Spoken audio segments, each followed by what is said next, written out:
And it's awesome to be here with you all again. Another amazing worship service. Feel the presence of God in this place. I believe it's going to be even stronger tonight after we spend all day praying. And then tomorrow night, I don't know about you, but I'm expecting a blowout. Amen. We're going to wrap this up right. Hallelujah. All right, so we've been talking this week in the classes on giants, some of the giants you face, more so in the physical life. Okay, in the evening services, we've been talking about the spiritual aspect. And while these things that we're talking about affect that spiritual aspect, these are more of the things that you're probably going to deal with, everyday basis when you're going to work, when you're going to school, that side of it. So far we've talked about the giant of regret, giant of transition or change, and today we're going to talk about the giant of self-worth. And the scriptures are going to be Psalms 139, starting with verse 13. For thou hast possessed my reins, thou hast covered me in my mother's womb. I will praise thee, for I am fearfully and wonderfully made. Marvelous are thy works, and that my soul knoweth right well. My substance was not hid from thee, when I was made in secret and curiously wrought in the lowest parts of the earth. Thine eyes did see my substance, yet being unperfect, and in thy book all my members were written, which in continuance were fashioned, when as yet there were none of them. How precious also are thy thoughts unto me, O God, how great is the sum of them. In Jeremiah 29, verse 11, For I know the thoughts that I think toward you, saith the Lord, thoughts of peace and not of evil, to give you an expected end. Brother Yardo, if you pray this morning.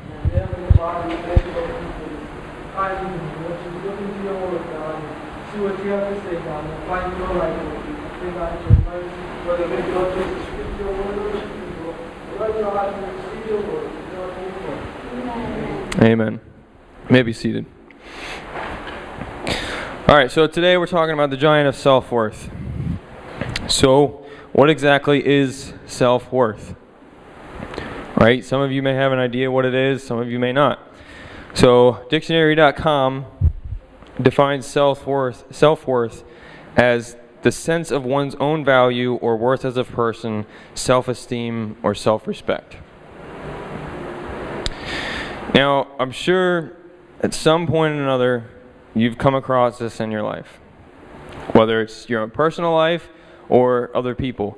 We all have a level of self-worth. Okay, and I'm sure you've probably seen all the levels in your life. You got the people that sit in the corner all by themselves because they don't feel like they're worth anything. Then you have the people they seem to be normal, in the middle. And then you have the extreme other end of that, where the people that think they're all that, and a bag of chips, and maybe a can of Mountain Dew or something, They think they're all of that. They got it all taken care of. They are the best. You can just see it. The way they hold their head up, the way they walk, they are proud. Right? You've all seen those people, right? It's not just me that's seen that. Yes? Okay, good. I'm glad that you guys understand that, right? So, we've all had experience with this. And, this is something in the world that even the world is starting to see as a problem. This is a big thing in the States. I don't know how big it is here, but they really push to have special classes, to have special programs to reach people that have really low self-esteem. Because that's one of the leading causes of suicide. People start thinking they're not worth anything, nobody cares about them, they spend all this time by themselves, which, as we mentioned before, you get off by yourself and the devil can really have a field day with you. So he gets these people separated and takes them out before they even get the chance maybe to hear about Jesus. Or maybe they did hear about Jesus and they didn't think they were good enough. They didn't make that friend with you, so they walked away. So the world even sees that this is a problem. But then the world also pushes this problem to its own advantage. You look at advertisement. Advertising is based on self-esteem, self-worth. Okay? Like we talked the other day. Have this product and you will be the best. You will shine above everyone else. Drive this car and everyone is going to notice you. You're not good enough unless you drive this car. You're not good enough unless you buy these name brand shoes, which I probably got these for $20, so they're not name brand shoes. But the world pushes that. And then they wonder why all these people are in debt. Right. Because you're so busy trying to buy these products that are going to make you a better person. They're going to make you be noticed. Everyone's going to notice when you come into school with those, $100, $200 sneakers. Now, you may think that's crazy, but it's legitimate, okay? There are a lot of shoes out there that cost more than $100. Why in the world would you pay? Well, why in the world would you pay excess of that? Even that, okay? It's crazy. Because it's a name brand. Okay, myself, I was telling you about one of the guitars I bought. It's a very, very expensive guitar. It's one I always wanted. But I can guarantee you that probably a third of that price was because it was that name. Paul Reed Smith. That name on that guitar is what boosts the price through the roof. And I wanted that guitar. I didn't think it was going to make me better, but I wanted that guitar because I always thought they were the coolest looking and, they sound really good and all that stuff. So I bought it. But you know how many people go out and buy things because this is going to make me better. I'm going to buy this guitar because it's going to make me awesome. I'm going to be able to play better than ever before because I have this guitar. And for the musicians in here, you know that it's not the instrument that makes the musician, right?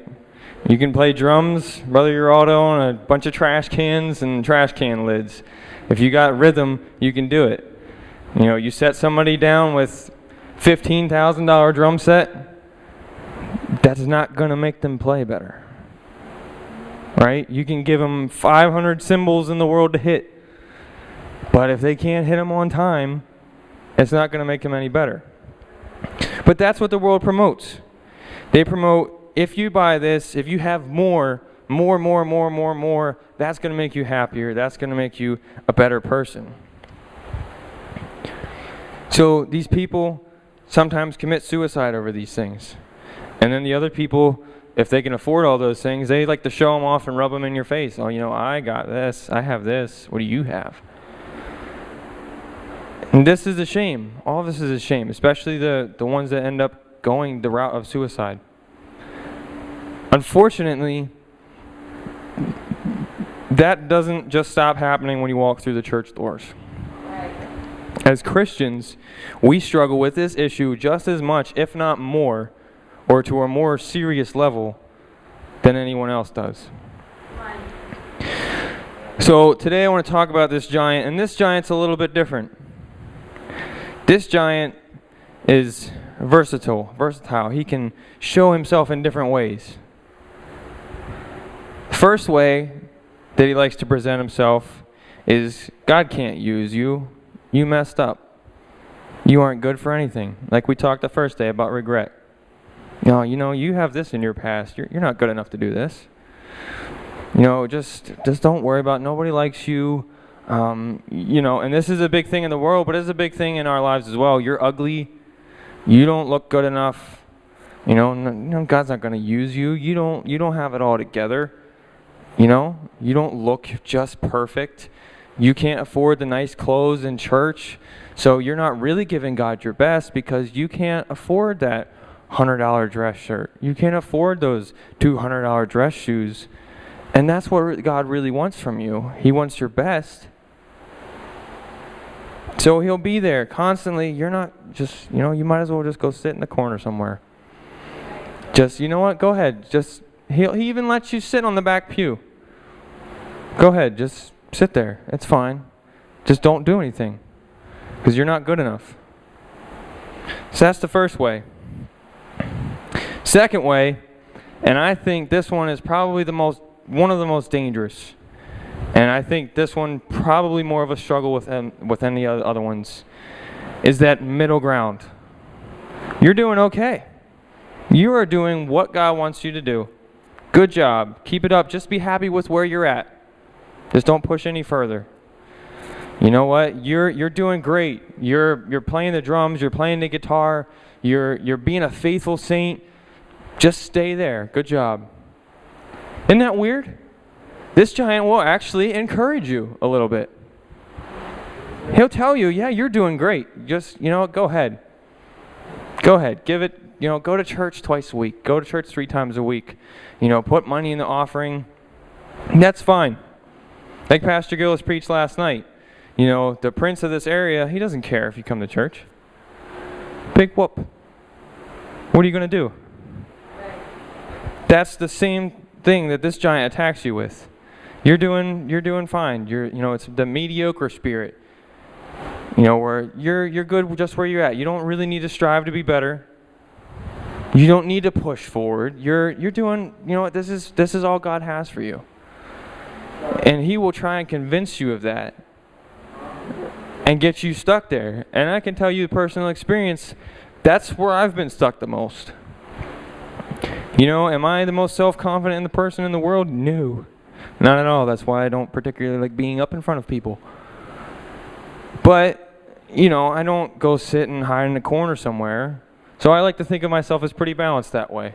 I'm definitely not over the top. So I like to think of myself in that middle road. Well, I've spent a lot of time spiritually in that middle road as well. And honestly, until relatively recently, last couple years. Where, it's more than, because I'm a pastor's kid. I go to church all the time. I'm involved with the youth group. I'm one of the youth group leaders. I've played guitar for church for the last 10, 12 years, something like that. So, that's great.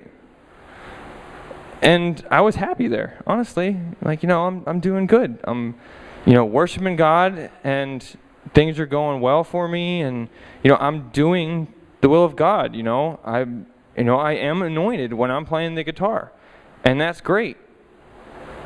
But I was kind of comfortable there. And I think you'll find in your walk with God, when you start to get comfortable somewhere, you're starting to have a problem develop. Okay, God likes to make us uncomfortable. Because it's recently at the conference we just had at church, Brother Gaddy preached, and he was talking about being unsettled.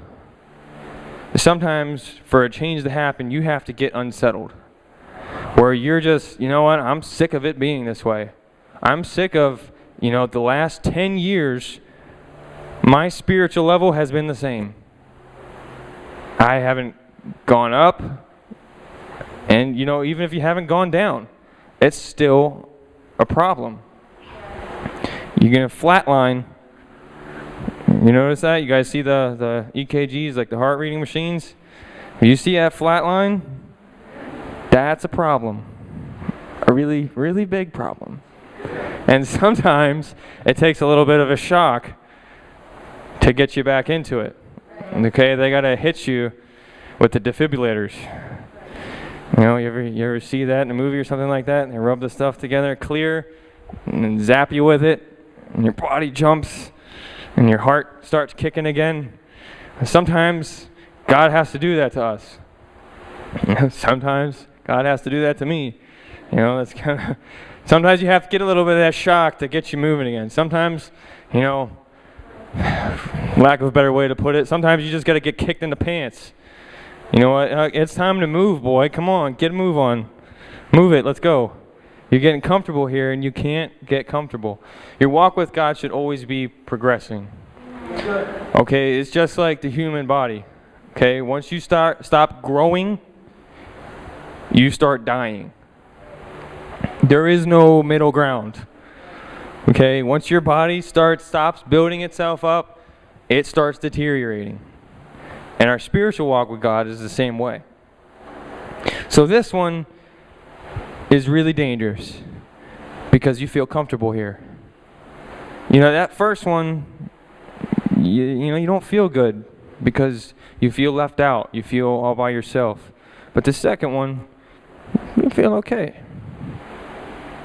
You know, I guess it would probably be that lukewarm spirit. You know, you're not cold, but you're not hot. So you're somewhere in the middle.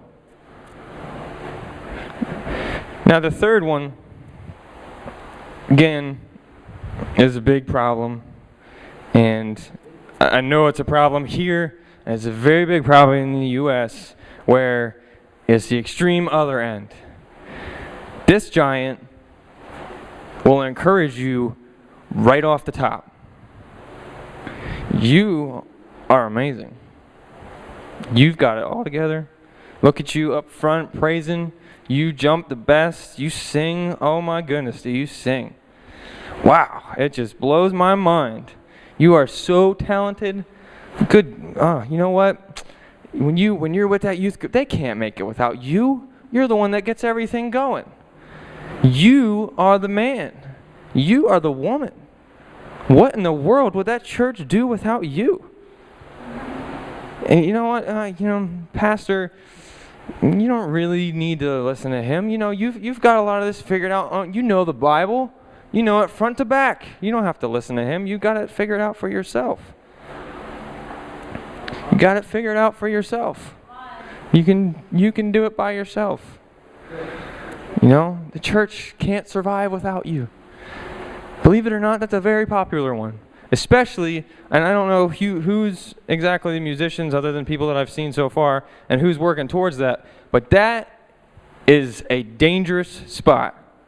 If you are planning to be a musician in the church, if that's what God calling you towards, you better be prepared to wear a target. Because that's what it is. Okay, look at Lucifer. He was the chief musician. Okay, don't tell me that music doesn't have an effect. You know, and I've had my ups and downs with music. Okay, where, it's Christian.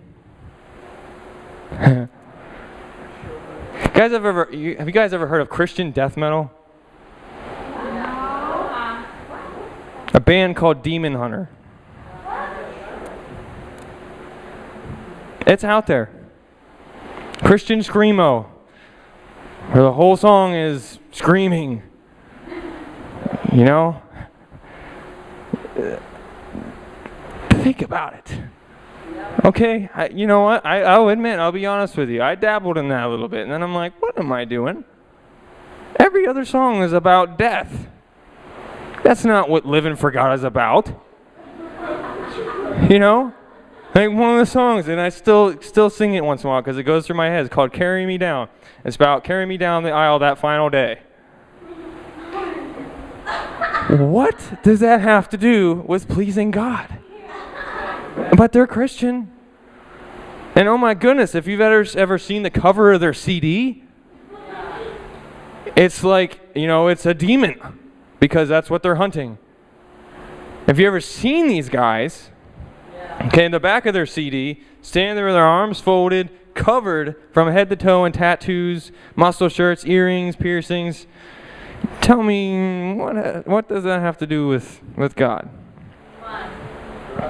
Just because it says Christian on it, ladies and gentlemen, does not mean it's Christian. You better be paying attention to those lyrics. Okay, now, I personally, no, I just won't go there. We'll leave that alone. But watch the lyrics. Okay, if most of the lyrics aren't about God in some way, you better be careful. Because what are they really doing? What is the point? Is it to glorify God or is it to make money? Is it to glorify God or is it to be popular and put on a show? I've been to a few concerts in my time, and I can tell you, I would say probably 70 to 80% of them are all show. I was to one recently where band Royal Taylor, I don't know if you guys have ever heard of them. He's up there, And the guy thought he was Michael Jackson. Everybody know who Michael Jackson is? Yeah. Sort of, kind of. Okay, he's up there doing all the moves and moonwalking across the stage and twirling around and doing splits and... What? I was sick to my stomach by the time this guy finished. What in the world does that have to do with pleasing God? You're just up there for a show. The worst part of that is they were, I believe, and somebody can correct me if I'm wrong, but they were part of IBC originally, one of those Bible colleges. They were going to Bible college, UPCI Bible College, most likely for music. And this is where they ended up. And now this was, in the United States, Christian covers hundreds of different denominations, So there's a bunch of different people in this place. None of them all believe the same thing that I believe.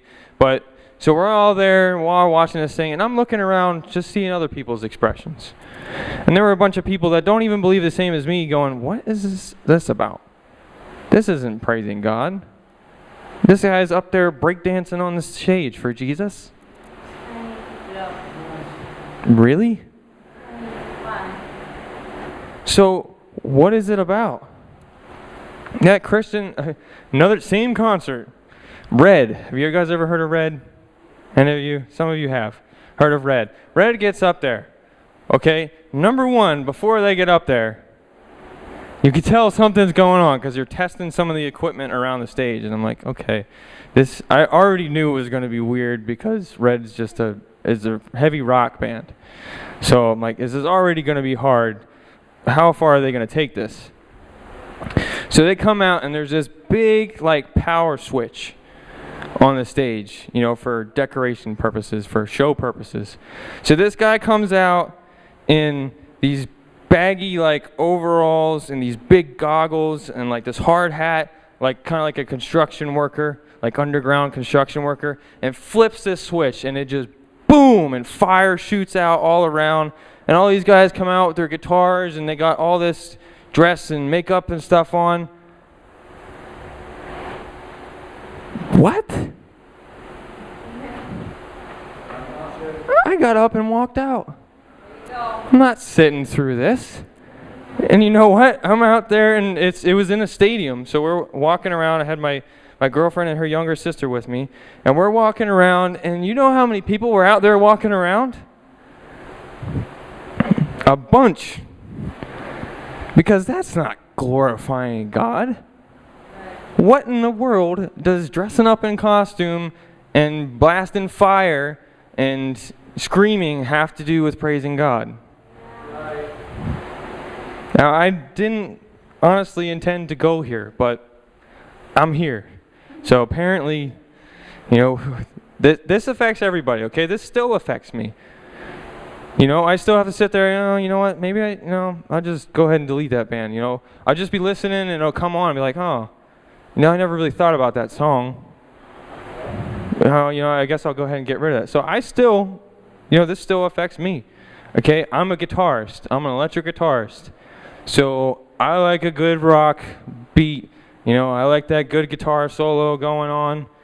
If you're not careful, though, you start going down that wrong path. Okay, because once it becomes all a show and it's no longer just giving your talent to God, it's about, amazing the masses, you've got a problem. Okay, so think about this. It's not just rock.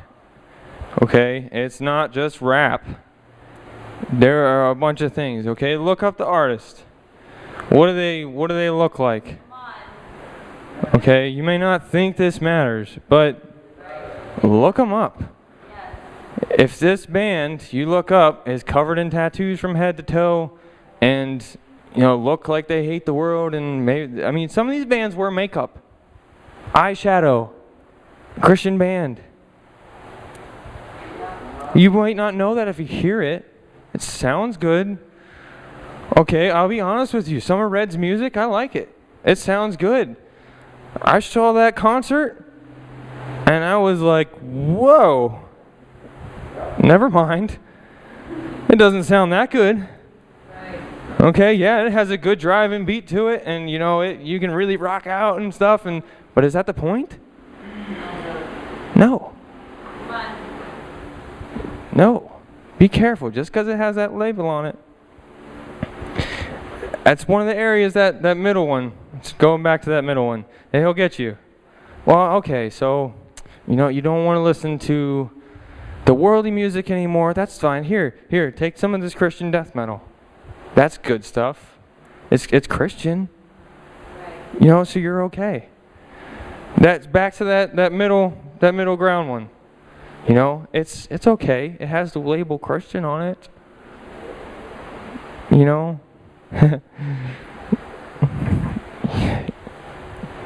The old saying you've heard, you can put your boots in the oven, but that doesn't make them biscuits.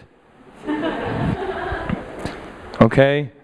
You can label garbage food. You can label garbage clean, but is it? Is it? No, it's not. It's not. Another thing, I still don't know how I'm here, but I'm here. I don't know if you guys have TV in your homes here, but if you do, you better watch yourself, because 95% of the stuff that's on there is garbage.